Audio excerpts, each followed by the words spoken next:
Welcome back to this 4-part series on the 4 basics of Eat to Live and weight loss. Last week, we talked about 3 of my practical weight loss tools. This week, we are going to be diving into the more mindset, emotional kind of side of things, and we're going to be learning some emotional tools on mindset, okay? So let's dive in. Hi, I'm Cheri Alberts, and this is the Watering Mouth Podcast, and I'm going to teach you to eat to live, lose the weight, and love the process for good. Episode 5. So I'm going to go into 5 things on this particular podcast. The first 2 things are 2 hindrances, and then the next 3 are 3 mindset tools. So kind of the problem and solution here on this podcast. So let's go through the hindrances first. I'm going to give you a couple examples that sort of give you a bit more explanation of this. So number 1 is the example I love to give of something called the thought bully. So I imagine this thought bully back in the day when I used to be really, really addicted to food, and say I would have something in the fridge like oatmeal or bread or some type of a carb that was triggering for me in some way that I would just want to eat it. When I started looking at my thought patterns, I started noticing that every time I would open the fridge and there would be something in there, or a cupboard or whatever, I would open that fridge and I would see something prepared that was easy to make, like maybe it was that bread, or maybe I had a container of oatmeal in there or something. When I would see that oatmeal in there, it would spark all these thoughts, this just like train of automatic thoughts, like there's the oatmeal, you have to eat it. It looks so delicious. Oh my gosh, that's going to be so satisfying, so filling. And guess what? When you start eating it, you're just going to have to eat the whole thing because you have no willpower. You can't stop. You're going to eat that whole thing. Go ahead, just try and shut that fridge door. You're going to think about it the whole time. You'll never be able to stop thinking about it, and you're going to eat the whole thing, right? It was this like constant barrage of this is what you're going to be doing, and you don't have a choice. So I had this story in my head like this, that every time I was come face to face with something that was tough for me to resist, I definitely wouldn't be able to resist it, and it would end up being just this huge binge overeat. Now I realize, we think about the thoughts that we have in our head. And so, we have thousands and thousands of thoughts every day. So many of them, some estimates will put us at 6,000 thoughts per day. Some will put us up to 60,000 thoughts per day. So however many thoughts we have, it's a lot, right? And like half of them or more are negative and about things that are in the past. So they're sort of these automatic repeated thoughts that we've just been having for so long because we've been having them for so long. And they end up becoming beliefs. So I want you to think about the kinds of thoughts that happen in your brain regularly. Now, you might have never even thought about this before or considered this before. Maybe your brain just sort of goes automatically all the time and you never even really think about what you're thinking about. But this is one of the amazing things we have as humans, is this tool, this type of brain. It's the section of our brain, the prefrontal cortex, that allows us to think about what we're thinking about. So I challenge you, if you've never done this before, or if you feel kind of out of touch with this, start trying to think about what you think about. So notice, what are these little stories that happen in your brain when you go to restaurants, or when you're going to a holiday party, or it's the weekend, you're going to go out with your girlfriends, whatever, or just you're at home and you're standing in front of your fridge and you have this inner dialogue about how you're never going to be able to stop eating that food, or whatever that might be. Or, you need those appetizers to make you feel like you're part of the group, or whatever. I'm going to look weird if I don't order this, these kinds of things, right? So start to first become aware. Look at these thoughts that are occurring in your brain and see if you can start to pick them out and see how they might be influencing you. Now, I want you to imagine this idea of the thought bully. Now, imagine that set of thoughts that I gave you when I was in front of the fridge is not very encouraging, right? Like, you're going to eat all that. You have no willpower. You want me to stop.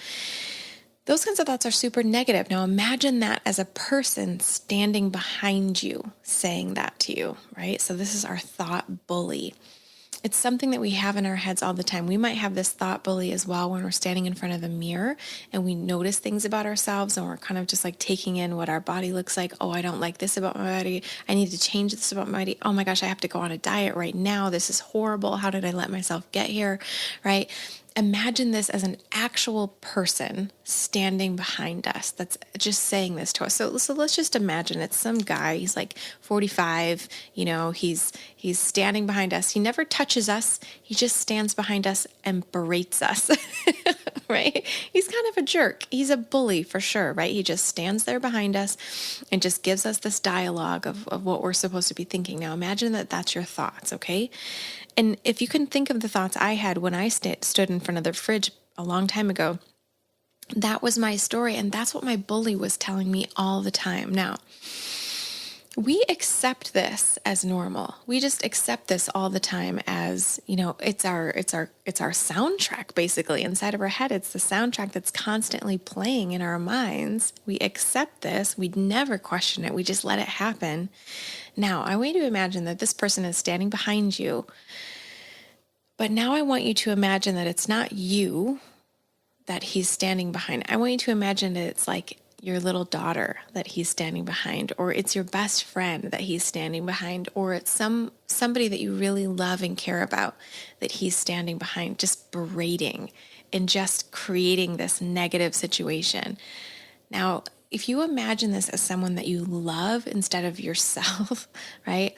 If you imagine this thought bully bullying somebody that you love, maybe it's a young girl that you know, maybe a 6-year-old girl or a 10-year-old girl or something.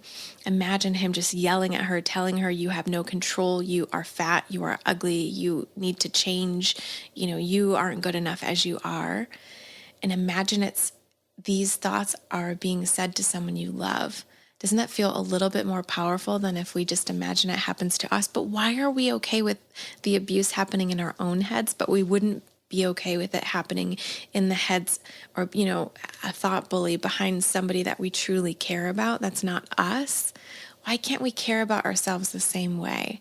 All right, so that's the first kind of exercise I wanted to go through and just give you a characterization of maybe what your thoughts are like. And I want you to start being conscious of just how negative and bully-like they are, okay? Something to consider. That's a huge hindrance for us when we have those thoughts, okay? The other thing I want you to consider is something that I call the Cravings Monster. And this is just something to consider that's possible for you down the line. So we talked about this thought bully and how it might be just like a sort of a soundtrack in our brain that never gets turned down, but we don't really care about it anymore because we hear it all the time or whatever. But now I want you to imagine your cravings as an actual tiny little monster. Like, let's say he's maybe the size of a cat. And I always picture this one as I'm sitting on my old couch in my old apartment and this monster is on my lap. Now, he's not very cute. I mean, he's kind of cute, like his body's cute maybe, but like his face, not very cute. He has really sharp claws and he's on your lap and he's kind of clawing at your face a little bit. He's really like kind of rambunctious and he's just in your face. Now imagine that is your cravings. That little cute / terrible, terrifying monster is your cravings, all right? In your face. That's what it's like when we come to the Eat to Live diet from the standard American diet. Maybe we have, just really strong cravings, maybe some emotional eating, but maybe we go so far as to being like I used to be with a bunch of binge eating and hoarding and things like that. So that's what that cravings monster is like when, it's in our face. We can't ignore it. We have these really strong cravings, right? Now, we start to eat the Eat to Live diet. We start to get some nutrients. We start to detox our body a little bit. And then what happens, which is so cool, is that we are then able to take those thoughts or those cravings themselves and we sort of can put them in a little cage. We can put that little cravings monster in a cage down a couple feet from us on the floor, okay? But the annoying part is that we can still hear him. We still can see him. He's really bothersome. He's really scratching on that cage, right? Now, it's not the worst thing ever, but like it's really annoying and he keeps scratching and you can't watch TV because he's constantly, making you think about whatever food you're craving or whatever. That's what happens when you start to do Eat to Live a little bit. You can sort of put it aside a bit, but you can't get it out of your mind, right? These cravings are still there. Now, the more and more and more we detox and we eat these foods and we bring in more antioxidants and phytochemicals and nutrients into our body and fiber and all that, the further and further away we can push that cage with the cravings monster, little craving monster, back, and we just keep pushing it back until one day we've been doing this lifestyle for so long. We've been detoxing for so long. We are so good at eating massive quantities of these foods and just feeling so good. We're at our healthy weight, etc. Now this craving, this box, this cage with the little cute / terrifying cravings monster is now in another room in the closet with the door shut. Okay. That's kind of how it goes. But the thing I want you to keep in mind is that we didn't get rid of that cravings monster. It's still in the house. We kind of know it's there. We forget about it a lot, right? Our cravings. We forget about it a lot. It is in another room. But if we were to start eating standard American diet food again, that guy's going to come right back. He's going to come back up, okay? So I want you to consider these two concepts, the cravings monster, the little cute, terrifying cravings monsters, and the thought bully who's standing behind us, but not just us, standing behind people that we love. Now, this is kind of illustrations of the hindrances that we deal with when we come into this lifestyle. It's our thoughts and it's our cravings. And what we say is that our thoughts create our feelings create our actions create our results. So if we want different results, the thing we have to work on is our thoughts. Okay, so those are the things that we're going to talk about. That's kind of the basis here for what we're starting with. And now let me give you 3 mindset tools that I find to be super, super helpful.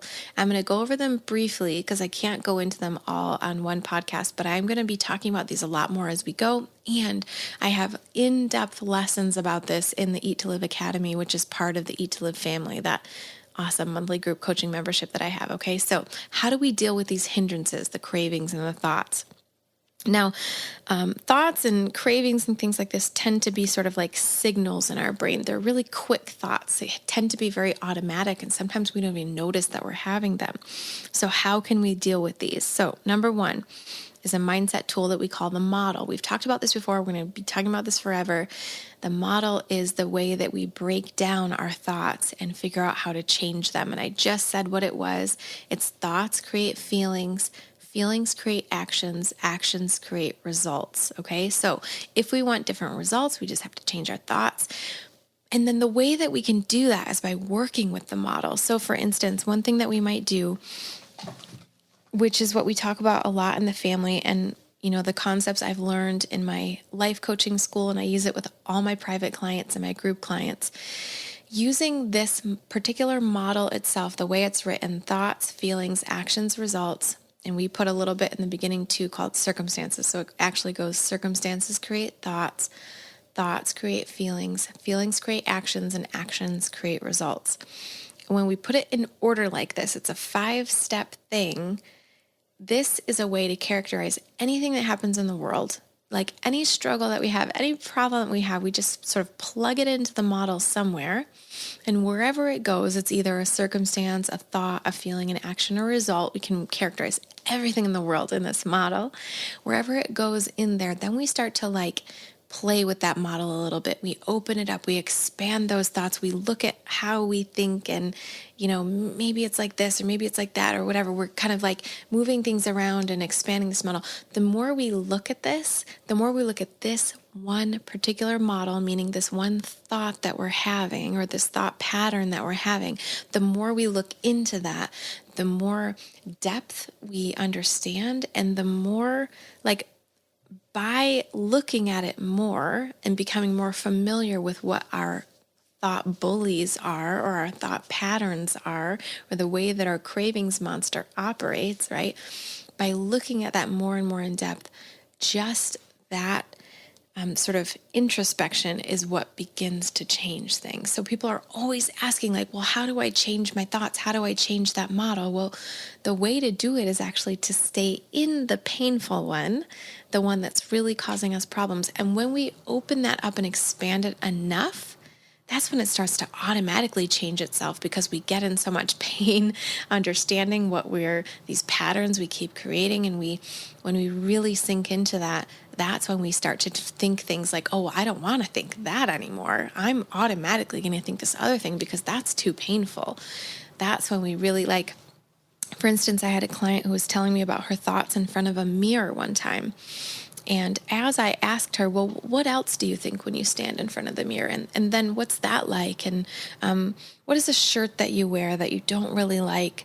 And what does it make you think? And, I just kept digging and digging and digging and asking, well, what is it like when you stand in front of the mirror?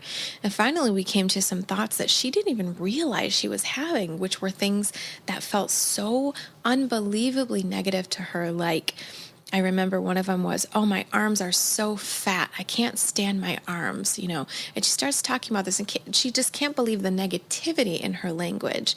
And it wasn't until we really opened that up that we realized how much negativity there actually was.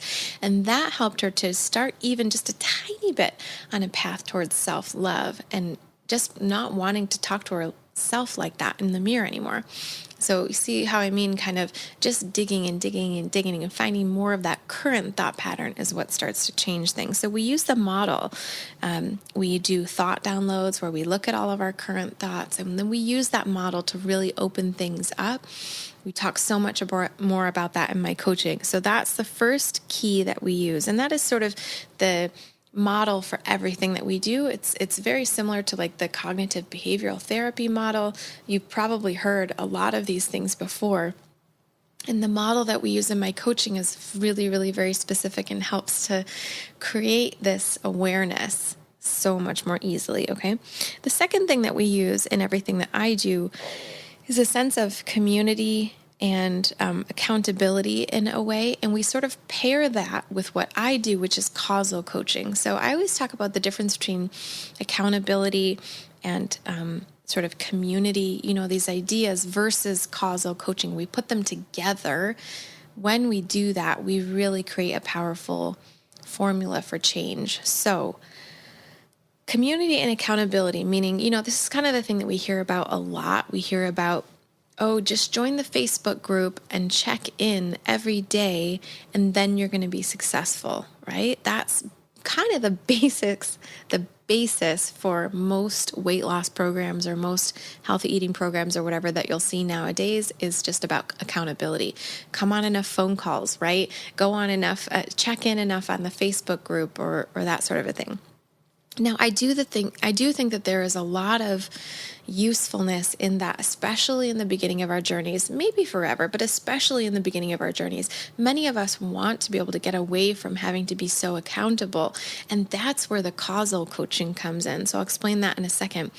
But so many of us feel tied to that, and that's something that I feel when we talk about accountability coaching or change because of accountability.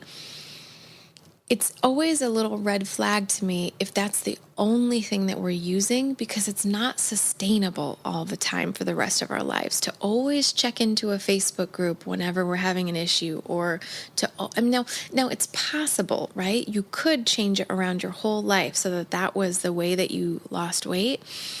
But what if there's a power outage, right? What if there's a wireless outage or something, or you lose your job and you can't pay bills, whatever, and you don't have the ability to be in that program anymore? Then what, right? So for me, the idea of accountability or community, they're very important and they're wonderful things, but they can't be the only thing. We have to pair that with what I call causal coaching, or what we call causal coaching in my coaching, the certification that I have done. Causal coaching meaning that the cause of our actual issues is what we need to find. And we need to, we talk about like the root of the problem. We need to get to that root so that we can learn how to nurture that root and get it to a place where it's healthy again. And so that the tree, of our journey, so to speak, this metaphor, the tree of our journey can grow itself instead of, imagine like a tree. And as the tree is growing up, they have those little stakes in the ground and the wires that hold the tree up as it's really small and sort of getting its root system figured out and all that. But you never see these massive oak, maple trees, whatever, with things that hold it up all the time, right? No, the idea is that a tree, once it gains its footing, it can just keep growing by itself then, right? So I see the accountability, the community, and all that as necessary maybe in the beginning, or at least helpful in the beginning. But then we really want to get to a place where we no longer need that kind of stuff, right? We can just keep going on our own and then sort of become that successful vision that we've always been looking for. But it's because we actually got to the root of the problem, the cause of that problem. And if we look back at the model, the cause being our thoughts, that thought bully, right? If we can work out our thoughts, that's when we really start to make that permanent, consistent change, okay? So community and accountability being super important, and we offer that in the Eat to Live family. That's what the whole family is about. That basis of it is to get you in there, to get you started with community, accountability. We do have an accountability program. There's so many folks in there that are supportive and loving, and oh my gosh, it is just, the community in there really is incredibly supportive and just wonderful to be in there, knowing that so many of us, that we're all doing this same exact thing. We want to eat to live, whatever version of that we want. We want to lose weight and maintain that healthy weight, and we want to be with others who are doing the same thing, right? So Eat to Live family is where we do that, and that's where you can get that start, that support, as well as the mindset tools to create that causal change, right? Where we change the cause of the actual issue, which is the thoughts, okay? And then number 3 mindset tool. Now we have so many other mindset tools in the family and the academy that I offer, but I wanted to give this one because it really is the most hard-hitting.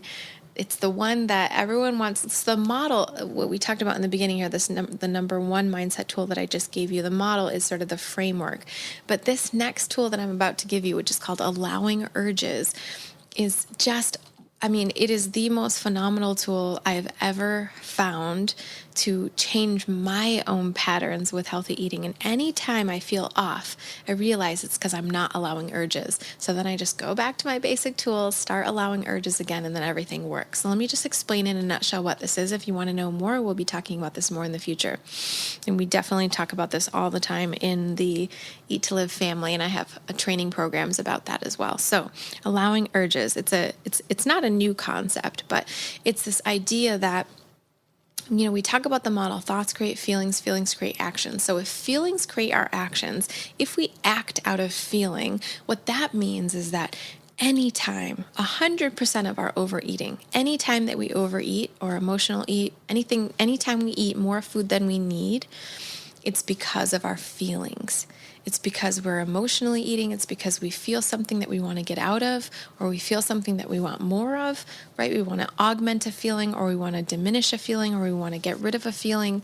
It's always because of our feelings. And the feeling can be as simple as, oh my gosh, this tastes so good, I really want more, right? That feeling, that urge, that desire, that's a thought that I told you, but it creates this urgent desire of wanting to eat so much more. And then we end up eating more because we feel so much craving, right? So what do we do in those situations? It doesn't even necessarily have to be that there's something negative going on in our life. We could just have seen a commercial for a food and then suddenly we have this urge, right? So the concept of allowing our urges comes in. Now we have a very specific program that we follow in the family in the academy, and we use specific implements called an urge jar, or we have a worksheet that we use for this, but I'll just give you the basic technique and then you can start to explore this more as we work together. So allowing urges. If our feelings create our actions, and if our feeling is urgent desire or craving, how do we stop that craving? How do we stop that feeling? It's by, now this may sound counterintuitive, but it is by having the feeling that stops it. Now, what do I mean by that? By having the feeling. What I mean is like processing the feeling that feeling, actually just having that feeling without acting on it. Okay, how does that look? So that sounds nice, right? But how does that look? Well, it doesn't feel comfortable, number 1. It feels pretty uncomfortable. It's quite a strong discomfort, especially in the beginning when you haven't done it before. But I urge you to try this, because what this would look like is, you see a commercial on TV and you see a burger on TV or something, and they've got these crazy commercials nowadays with it's food porn basically. They show the burger as if it was in your face or something. You've got all the stuff, right? So you see this commercial. Now I'm probably giving you urges right now too, or cravings right now too, for some of you, but this is the idea. This craving starts, right? You start to think about whatever food that is your trigger that you have been triggered by. Your brain is going off wanting to eat this food. You can't stop thinking about, you keep having these images in your mind. You're imagining what it would taste like. Your mouth is watering, all that, right? Now, what happens is the number one step is to notice that craving is happening to you. Notice that is a craving. That's all you're doing. I'm just craving right now, right? And then you name it, right? So this is a craving. I know what's going on. And then you say to yourself something like, and it can be whatever, but it basically boils down to the concept that I am going to just feel this craving right now. So let me tell you what feeling is. It's literally just a set of sort of sensations, or what we say vibrations in your body. I can give you an example of one that's pretty obvious, is when you feel shame or humiliation, your face flushes. Okay, so your cheeks get really hot. They get actually visibly red because the blood rushes to your face. And that was just because of a thought, right? So that thought created a feeling in your body, and that feeling manifested itself as an actual set of physical symptoms in your body. So in the case of, shame or embarrassment, it's the flushed cheeks or whatever. But let's talk about what feeling happens when you're craving something. There's a few things that happen in our bodies. Typically, we will have racing thoughts, right? Like the mind speeds up really fast and starts to have really fast conversation at you about what you should do and what you should eat and how fast you should go, and you got to have it, and right. So racing thoughts, sort of a thought flurry, okay? Then what will typically happen is you'll have a watering mouth, right? Your mouth starts to water, and you start to yearn just the feeling of chewing, or you're salivating, or you're thinking about this feeling of chewing down on something, swallowing something. What's that like, right? That's a very potent feeling that you can have in your upper throat, your upper chest, your mouth, kind of called mouth hunger, right? Where you're just you just want to eat something. You just want to bite into something and chew something, taste something, right? That kind of a thing. And, that's kind of it, right? As far as cravings go, it really is just sort of this uncomfortable feeling in sort of the head, neck, chest area. And we're not talking about hunger. We're just talking about craving right now. When you see something on TV and you just want to eat that, you might get a little hunger pang because your brain is going oh yeah, I actually am hungry. I totally should eat that thing, right? But that's kind of that discomfort. Now, how would this look to just allow that craving? What that looks like is noticing, as I said, that it's happening, naming it in your head, and then just deciding at that moment, once you've noticed it, you actually have a deliberate thought choice to allow that discomfort, those uncomfortable symptoms, to happen to you, period. So for instance, you have that craving, you're sitting there and you go, oh, this is a craving, I'm having it, I'm going to just allow this to happen to me. It's going to be uncomfortable. It's not going to kill me. And I'm not going to eat the thing, right? So for instance, you might actually just sit there and think of the food that you're craving and go, okay, I'm just going to crave it for a moment, see what that feels like, let it happen to me, let it wash over me in whatever intensity it's going to, and I'm just going to let it happen until it's done. And I'm willing to just let that craving happen. Now you can do that, and you can take a break and just think about it and do that, or you can go about your day and do it at the same time. It's very easy to kind of keep going about your day and allowing that craving to happen to you. But you don't want to make the mistake of trying to distract out of that craving, by doing something else so that you don't focus on it. You really do want to allow that craving to happen to you, because I tell you what, this is where the power of the tool comes in. When you interrupt that sort of thought, feeling, action, instead of having the action of eating the food, and instead you just feel the feeling instead, the craving itself goes away so much quicker than had you been wrestling with it for hours, or whatever that is, what we usually do when we're negotiating with ourselves and all that. The feeling actually goes away so much quicker. So that's how allowing an urge happens. We go into so much more detail in my other programs, and that is the third mindset tool that I wanted to give to you today. So today we talked about the two hindrances that we face all the times, our cravings and our thoughts, and I gave you some examples of the thought bully and the cravings monster, and then I gave you 3 solutions, which there's so many more that we give to you in the Eat to Live family, and we talk so much more in depth about these, but the ones we talked about today were the model itself, using community and accountability with causal coaching at the same time, and we talked about how to allow urges. Okay, so I hope that was helpful. Next week, we are going to wrap up with the final tools for this 4 basics of Eat to Live and weight loss, and I can't wait to see you then. Are you following me on social media yet? Make sure you do so you never miss a beat. Search for The Watering Mouth on Instagram, Facebook, and YouTube, and join my free and totally private Facebook group. Just search for Eat to Live High Nutrient Lifestyle. We can't wait to see you there. Oh, and listen, my dear friend, if you ever felt you were alone in this Eat to Live lifestyle thing, well, you're not. There's a huge, private, safe community of all of us learning how to eat to live, lose the weight, and love the process for good. And it's called the Eat to Live family. It's my affordable monthly group coaching membership, and there's only one thing missing: you. Find out more at thewateringmouth.com/family.